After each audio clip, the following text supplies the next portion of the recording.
बिस्मिल्लाहिर्रहमानिर्रहीम, अस्सलाम वालेकुम। जियो न्यूज़ पर आप देख रहे हैं आपस की बात और मैं हूं मुनीब फारूक। कल बिलावल भुट्टो जरदारी साहब के जैसे हमने आपको क्लिप्स दिखाए, उन्होंने एक FIA रिपोर्ट का जिक्र किया कि इलेक्ट्रिक अबराज ग्रुप की हवाले से क्योंकि जो मामलात रहे हैं और अबराज का जो एंट्री थी के इलेक्ट्रिक के अंदर और जिस तरह उसको हैंडल करती रही है, उस हवाले से FIA ने एक रिपोर्ट दी है। अब इम्प्रेशन ये दिया गया है या ये समझा हुकूमत की तरफ से तो नहीं, कम अज़ कम अपोजिशन ये समझ रही है कि ये FIA की रिपोर्ट इसी हुकूमत में आई, सामने आई और उसके अंदर जो लिखा गया है वो इमरान खान साहब के हवाले से भी लिखा गया है। ये रिपोर्ट के अंदर जो बिलावल भुट्टो जरदारी साहब ने पेश की उसके अंदर ये पैराग्राफ एडेड है। दिलचस्प बात यह है कि आज इसकी बाज़गश्त कौमी असम्बली के अंदर भी हुई। कौमी असम्बली के अंदर जहाँ फैसल वाडा साहब अभी बात कर रहे हैं, बल्कि फैसल वाडा साहब ने तो आज हमारे मुल्क में काम शायद इतना नहीं होता जितने मनाजरों के चैलेंज हो जाते हैं आजकल। पहले बिलावल साहब की तरफ से दिया गया, फिर हुकूमत ने कहा जी हम एक्सेप्ट कर रहे हैं, बिलावल साहब ने कहा नहीं, प्राइम मिनिस्टर ने आके एक्सेप्ट नहीं किया, उन्होंने इसको रिस्पॉन्ड नहीं किया। आज फैसल वाडा साहब ने एक चैलेंज दे दिया कि जी इकनॉमिक टीम आ जाए, PMLN की 3 लोगों का उन्होंने जिक्र कर दिया, ये लोग आ जाए, हमारे 3 लोग होंगे और 60 शोज़ के अंदर प्राइम टाइम के अंदर बैठकर इस बात को डिसाइड कर लें कि किसने हुकूमत बेहतर चलाई है, किसने इकॉनमी का बेड़ा गर्क किया है और किसने इकॉनमी को दोबारा रिवाइव करने की कोशिश की है। तो काम कम हो रहा है, मनाजरों के चैलेंज ज़्यादा हो रहे हैं। अब अगर यही चलता रहा तो फिर मामला कहाँ जाके रुकेगा। लेकिन इस हवाले से बात ज़रूर होगी, फैक्चुअली बातें किसकी दुरुस्त हैं। क्या ये बात दुरुस्त है कि पाकिस्तान मुस्लिम लीग नून की हुकूमत जब गई तो उस वक्त जो हमारा टोटल डेट था, अब उसका अगर फिगर देखा जाए, जो हुकूमत भी बताती रही 24,000 अरब था, फिर प्राइम मिनिस्टर कहते रहे 30,000 अरब है, लेकिन अब ये कहा जा रहा है कि वो डेट इससे भी बढ़ गया है, बहुत बढ़ गया है। खुर्रम दस्तगीर साहब और उमर अयूब साहब, इन दोनों के क्लिप्स आप देखिए, आपको ज़रा अंदाज़ा होगा कि डेट कहाँ जा रही है। क्योंकि हम ये सोच रहे हैं कि शायद ये हुकूमत तब्दीली ला रही है, बेहतरी की तरफ जा रही है, लेकिन डिसाइड कौन करेगा कि किसके फिगर्स दुरुस्त हैं, किसका क्लेम दुरुस्त है। जरा क्लिप्स देखिए फिर आगे चलते हैं। जब मुस्लिम लीग नून ने हुकूमत छोड़ी थी, पाकिस्तान का सेंट्रल गवर्नमेंट डेट 24,212.1 अरब 31 मई 2020 को वफाकी हुकूमत का लिया गया कर्जा 34,489.2 अरब था। 1947 से लेके 2007 तक मजमूई कर्जा था 7,000 अरब रुपया। 2018 में मुस्लिम लीग नून की हुकूमत खत्म हुई, उस वक्त कर्जा था 30,000 अरब रुपया। ये नालायकी, नाअहली और माफिया नवाजी का कौन सा काला कुआं है जिसमें ये 10,277.1 अरब गए? 5,000 अरब आपका लिया हुआ कर्जा जो था वो मौजूदा हुकूमत ने 5,000 अरब उसमें वापिस कर दिया। अगर मुस्लिम लीग नून ने 10,600 के कर्जे लिए तो हमने ज़रबे अज़ब लड़ी, हमने रद्द फसाद लड़ी, हमने दियामीर बादशाह की 126 अरब रुपए की जमीन खरीदी, हमने 12,000 मेगावाट की बिजली लगाई, हमने 2,000 किलोमीटर की ट्रांसमिशन लाइंस बिछाई, हमने खिची कनाल कंप्लीट किया, हमने लवारी टनल कंप्लीट की मुल्क के दूसरे हिस्से में। एक लंबी लिस्ट है प्रोजेक्ट्स की। एक्सपोर्ट ग्रोथ जीरो, आपके ट्विन नहीं आपके ट्रिपल डेफिसिट जा रहे थे जनाब स्पीकर, जिसको आके पाकिस्तान तहरीक इंसाफ की हुकूमत ने जाके सहारा दिया। आपका करंट डेफिसिट जो है उसको कम किया। There is debt without development, there is government but there is no governance। ये इतना दिलचस्प है कि पिछले 2 साल से हम मेरे ख्याल में कुछ सैकड़ों दफ़ा ये इस तरह के इससे रिलेटेड क्लिप्स चला चुके हैं। अब यही बात सवाल आ जाता है कि फिर 2 साल के बाद भी क्या अभी भी ये फैसला होना बाकी है कि भाई दुरुस्त कौन है, कौन सच बोल रहा है, कौन द्रोहगोई कर रहा है, कौन एग्जैजरेट कर रहा है। अपने मेहमानों के पास चलते हैं। वफाकी हुकूमत की नुमाइंदगी के लिए, पाकिस्तान तहरीक इंसाफ की नुमाइंदगी के लिए जनाब रियाज फतेहाना साहब MNA हमारे साथ मौजूद है। फतेहाना साहब आपका बहुत शुक्रिया। अता तलर साहब डिप्टी सेक्रेटरी जनरल हैं पाकिस्तान मुस्लिम लीग नून के, बहुत शुक्रिया अता साहब आपका। और जनाब बैरिस्टर मुर्तज़ा वहाब साहब मरकज़ी रहनुमा भी हैं पाकिस्तान पीपल्स पार्टी के, चेयरमैन के बहुत करीब समझे जाते हैं, कानूनदान भी हैं, कानून की भी बड़ी समझ है। मुर्तज़ा वहाब साहब आपका भी बहुत शुक्रिया। अब ज़रा थोड़ी सी बात इस हवाले से हो जाए आज कि दुरुस्त कौन है, गलत कौन है। अब फतेहाना साहब, ये कर्ज़ों की सर बात हो रही है, ये 2 साल के अंदर बहुत से मामलात बहुत दफ़ा डिस्कस हुए हैं। ज़रा लोगों की आसानी के लिए बता दें मुस्लिम लीग नून कहती है 24 पे छोड़ा, आज वो कहते हैं 34,000 अरब कर्जा है, वो कहते हैं 10,000 अरब की आपकी नाअहली है जिसकी वजह से कर्जा बढ़ गया। ये 10,000 अरब किस चीज़ पे लगा है जब वो कहते हैं ना कोई मेगा प्रोजेक्ट लगा ना कुछ और हुआ? सर ज़रा बता देंगे। देखिए, इसमें से 5,000 अरब रुपए तो हमने वापस किया है पिछली हुकूमत का कर्जा, ठीक है जी, बाकी बचा 10-5 जी, वो जो रुपए की कीमत गिरी है और डॉलर की कीमत बढ़ी है, उससे कर्जा बढ़ गया। ज़बरदस्त। तीसरा ये कि जब इकॉनमी को हमने सहारा दिया है, एक्सपोर्ट में इजाफा हुआ, इंपोर्ट में कमी आई, बजट डेफिसिट में कमी आई, तो जब इकॉनमी उठ रही थी, ऊपर से अनफॉर्चुनेटली कोविड-19 का अटैक हो गया पाकिस्तान पे, पूरी वर्ल्ड में, ठीक है, उससे जो 12-12 हज़ार रुपया लोगों के घरों में तकसीम हुआ है और 1 करोड़ 20 लाख ख़ानदानों को उसमें भी पैसा इस्तेमाल हुआ। ठीक है जी। फिर इतना नाकस कमज़ोर वीक था हमारा इंफ्रास्ट्रक्चर हेल्थ का जी, कि सिर्फ 2 लेबॉर्ट्रीज़ थी यहाँ पे कोविड-19 के टेस्ट के लिए, उसको 129 तक बढ़ाया। ठीक है जी। और बेइंतहा साजो सामान हमने मुहैया किया अस्पतालों में, सूबाई हुकूमतों को भी सपोर्ट किया है। ठीक। इसके साथ सर ये तो और 3 भी महीने बहुत के सारी अंदर issues हुआ हैं ना, जिस पे मुल्क सर की सालमियत का इन्हिसार है। सर वो 5,000 अरब की तो समझ आ रही है, आपने कहा हमने पिछला लिया हुआ कर्जा वापस किया, ठीक, लेकिन जो बाकी हुआ है सर, ये 31 मई तक का फिक्र है, ये 34,000 वाला, यानी 10,000 जो बढ़ा है, 5,000 आपने वापस कर दिया। तो ये जो आप बता रहे हैं कि लैब्स बढ़ाई, 129 लैब की है, एहसास इमरजेंसी प्रोग्राम के जरिए कैश डिस्ट्रीब्यूट किया है, ये सब उसके बीच में आ रहा है जी? आप ये कह रहे हैं बाकी 5,000 इधर खर्च हो गया है? ये रुपए की कीमत गिरने से भी कर्जे में इजाफा हो गया ना। देखें ना, अगर सपोज ये रुपए से मल्टीप्लाई कर रहे हैं, अगर डॉलर में काउंट करें तो वो कम हो जाएगा।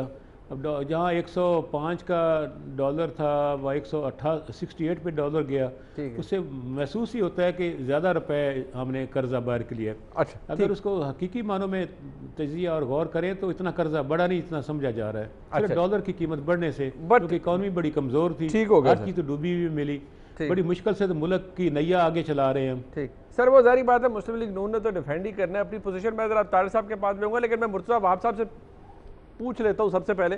मुर्तज़ा वहाब साहब, आप ये आखिरी हुकूमत वफाक के अंदर मुस्लिम लीग नून की थी, फतियाना साहब माशाल्लाह उन्होंने बताया 5,000 अरब के कर्जे वापस किए, बाकी 5,000 यहाँ लग गया है। आप भी यही कहते हैं, बिलावल साहब भी यही कह रहे थे, इनकॉम्पिटेंट गवर्नमेंट है, इसके कर्जे और बढ़ गए हैं। आप मुतमईन हैं फतियाना साहब की आर्गूमेंट से या उनके जवाब से? जी बिस्मिल्लाहिर्रहमानिर्रहीम।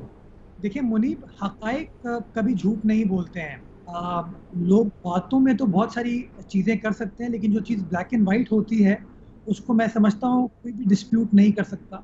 अगर आप इकोनॉमिक सर्वे ऑफ पाकिस्तान उठा के देख लें तो मैं समझता हूँ जो लोग आज एक्सपोर्ट वहाँ पर लाने के दावे कर रहे हैं, अगर वो हक़ाइक़ को देखेंगे तो उनको पता चलेगा कि पाकिस्तान पीपल्स पार्टी गवर्नमेंट को ये क्रेडिट चाहता है कि पाकिस्तान की तारीख के सबसे ज़्यादा अगर एक्सपोर्ट कभी रही थी तो वो पाकिस्तान पीपल्स पार्टी की दौरे हुकूमत में थी। दैट मीन्स हमारी ट्रेड पॉलिसी ठीक थी, दैट मीन्स हमारा जो फॉरेन पॉलिसी थी दूसरे ममालिक के साथ इंगेज करने की, डील करने की, वो अच्छी थी। ये तमाम चीज़ें हक़ाइक़ पर मबनी है। सिमिलरली अगर आप लोन्स पर बात करते हैं तो ये चीज़ें भी आप देखते हैं कि पाकिस्तान पीपल्स पार्टी का दौरे इक़्तिदार 2008 से 13 के आप अमाउंट को देख लीजिए, 13 से 18 जो नून लीग का है और 18 से 20 का जो ये दौर है, इसको आप देख सकते हैं। इसमें इकोनॉमिक सर्वे ऑफ पाकिस्तान की अगर आप बात करेंगे उसमें आपको बड़ा वाज़ेह अल्फाज में पता चल जाएगा कि जो सबसे ज़्यादा कर्जा लिया गया है वो मौजूदा दौर में लिया गया है।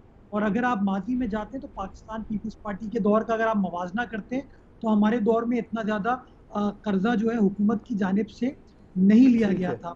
तो मैं समझता हूँ इस मौजूदा हुकूमत का जो बुनियादी प्रॉब्लम है मुनीब साहब, वो ये है कि एवरीवन इज एन एक्सपर्ट। अब आज डिसल वाडा साहब जो floor of the national assembly पर बात कर रहे थे, वो अगर मिनिस्टर ऑफ पावर बात करता तो ज़्यादा बेहतर होता।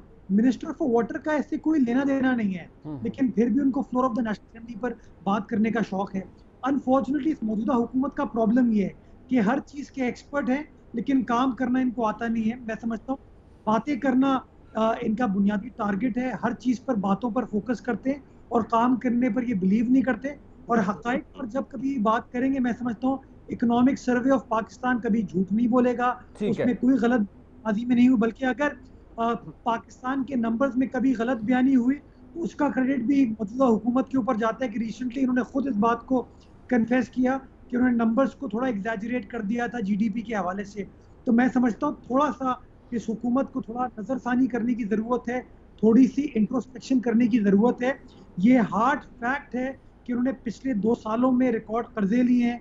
ये हार्ड फैक्ट है कि इन वजह से पाकिस्तान का जो फॉरेन एक्सचेंज है उस बुरी तरीके से मुतासिर हुआ। ये हार्ड फैक्ट, आज ये हर चीज़ का इल्ज़ाम कोविड पर डाल रहे हैं, बट कोविड मैं समझता हूँ it has come as a blessing for them.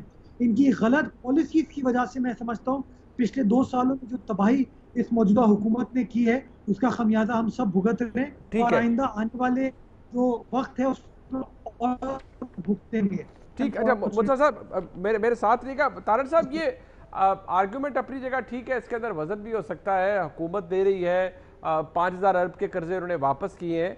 कोई 10,000 अरब को अगर स्टैंडर्ड पीटीआई का रखा जाए तो 10,000 अरब इन्होंने को करप्शन तो नहीं 10,000 अरब की हो गई होगी इन 2 सालों के अंदर, किसी ना किसी जगह तो खर्च हुए होंगे। भी फतियाना साहब ने ब्रेक डाउन दे दिया है। आपको क्यों लगता है कि ये सिर्फ इनकॉम्पिटेंस है इसकी, इस हुकूमत की, जिसकी वजह से ये मामला ख़राब हुआ है? अल्लाह का शुक्र है मुनीब साहब, मैं उन लोगों में शामिल नहीं हूँ जिसने वो 2 नफल वजीर आजम के कहने पे शुक्राने के पढ़ नहीं लिए कि वो समुंदर में से गैस निकल आई है और हम खुद कफील होने जा रहे हैं। अल्लाह का शुक्र है। हालांकि उन्होंने कहा था कौम से अपील की थी कि 2 नफल पढ़ लें, और मेरे कान में पता नहीं अली जैदी होंगे कौन होंगे, ये जो टोला इनके इर्द गिर्द है, with all due respect to Fatiyana Sahab ground level के पॉलिटिशियन हैं और स्टूडेंट पॉलिटिक्स से आगाज की इनकी बड़ी इज्जत है, बड़ी कदर है। मगर ये जो हादसाती सियासतदान है ना, जो इस हल्ले में निकला है इस दफा 2018 के इलेक्शन के हल्ले में, जो कभी कहते हैं कितनी नौकरियां आने वाली हैं कि बंदे थोड़ जाएंगे, नौकरियां ज्यादा होंगी, जो कहते हैं समंदर में से गैस निकल आई और इतनी गैस है कि संभाली नहीं जाएगी, जो कहते हैं कि 200 अरब रुपया हम बाहर मालियाती इदारों के मुंह पे जाके मारेंगे। तो ये जो टोला है, पता नहीं आप इनको सीरियसली क्यों लेते हैं। ये तो बकायदा आजकल इन पे जो मीम्स और जो कॉमेडी इन पे वो जो स्टोरीज लिखी जा रही हैं, मैं तो महसूस होता हूं। हालांकि हालात रोने के हैं, मगर फिर फेडरल मिनिस्टर है, मैं कैसे सीरियसली ना लूं। अगर फैसल वाडा साहब आके आमिर मीर साहब के प्रोग्राम में कहते हैं कि नौकरियों की बारिश होगी, तो मैं कैसे सीरियसली ना लूं। सर वो उन्होंने जो बात की ना नौकरियों की बारिश की, तो वो 1 करोड़ 20 लाख अफराद बेरोजगार हो गए। तो मेरा ख्याल है कोई प्रॉब्लम है, जो ये बात करते हैं उसके उलट हो जाता है। तो ये बातें देखें ना, अगर गैस निकल आती और बाहर से लोग नौकरी लेने आ रहे होते और ये 200 अरब रुपया मालियाती इदारों के मुंह पे मारा जा रहा होता, तो ये देखिए ये तो नौटंकी है। ये तो नौसरबाजों का एक टोला है जो अच्छी एंटरटेनमेंट प्रोवाइड करते हैं। और मुझे लग रहा है आजकल बकायदा जो आपके एंटरटेनमेंट शोज है उनकी रेटिंग नीचे चली गई है। ये जब आते हैं इनकी रेटिंग बढ़ गई है, आप देख नहीं रहे। और वो जोशे खिताबत में और चीजें बोलते जा रहे हैं। मैं अब इकोनॉमिक सर्वे ऑफ पाकिस्तान की तरफ आऊंगा। वो डॉक्यूमेंट मैं पिछले 1.5 महीने से, मेरा ख्याल है इतना मैंने पढ़ा है, इतना उसको जांचा है, इतना परखा है कि मैं आपको इस वक्त टोटल फिगर्स बता सकता हूं। ये हुकूमत पाकिस्तान ने पब्लिश किया है, ये हमारी हुकूमत ने पब्लिश नहीं किया। एक है टोटल डेट और एक है डेट एंड लाइबिलिटीज। ठीक है जी मुनीब साहब, जो टोटल डेट एंड लाइबिलिटीज मिला के बनती हैं, जब हमने हुकूमत छोड़ी तो वो 29,800 अरब रुपया है। इसको राउंड करके 30,000 अरब आप कर ले पूरे 5 साल का। ठीक है जी, ठीक है जी। ये इस और हमने कुछ 10,000 अरब कर्जा लिया जो पीपल्स पार्टी छोड़ के गई थी, उसमें 10,000 का इजाफा हुआ और ये आ गया राउंड फिगर 30,000 अरब। ठीक। अब जो मार्च 2020 तक इकोनॉमिक सर्वे ऑफ पाकिस्तान, हुकूमत पाकिस्तान की इशाअत वाला जो ये डॉक्यूमेंट है, उसके अंदर मार्च 2020 में 42,000 अरब इनकी टोटल डेट एंड लायबिलिटीज हैं। तो यानी हमने अगर और ये इनका अपना डॉक्यूमेंट है, ये मैं नहीं कह रहा है, मेरे पास कॉपी है, मैं आपको भी भेज दूंगा, सॉफ्ट कॉपी अवेलेबल है, मैंने हाईलाइट भी किया हुआ है। अगर इस डॉक्यूमेंट की आप जाएं तरफ, तो इसमें सबसे पहले जीडीपी का राज आश्कार हुआ कि जो जीडीपी के हवाले से पिछले 1 साल कहा जा रहा था कि 3% है, वो हफीज पाशा साहब की बात ठीक निकली कि वो 1.9% थी और प्री कोविड वो -4% पे आ गई थी। ये फैक्ट स्टैब्लिश हो गया। ये हफीज शेख साहब ने इसको ओन किया इकोनॉमिक सर्वे ऑफ पाकिस्तान की रिलीज वाली प्रेस कॉन्फ्रेंस में। अच्छा जी। अब जो 42,000 अरब का कर्जा है, वो देखें, वो तो अब इसमें कोई शक नहीं है। हमने तो चले आप हमारे से बासपुर्स करें, मैं आपको 12,000 मेगावाट बिजली गिनाऊंगा। 72 सालों में 16,000 मेगावाट बिजली, हमारे 5 साल में अल्लाह ताला के फजलो करम से 12,000 मेगावाट बिजली। वो प्रोजेक्ट्स आप गिनना शुरू कर दें। आज आप लाहौर से कराची तक के सफर करें तो जिस मोटरवे पे आप सफर करेंगे, वो बड़ी डिटेल में खुर्रम दस्तगीर खान साहब ने बताया। अच्छा, मुझे सिर्फ ये बता दें अब पीटीआई ने अनाउंस कर दिया है कि जी या उनका चैलेंज आ गया है कि जी मनाजरा कर लें, तो मैं मुर्तज़ा वहाब साहब को भी कहूँगा, आपको भी कहूँगा, आप दे दें, पीपल्स पार्टी भी आके उस मनाजरे का हिस्सा बने, आप भी अपने लोगों को कर दें। कोई हर्ज नहीं है, मगर देखें ना, हमारे साथ बिठाएं लोग जो जरा सीरियस माइंडेड लोग हों।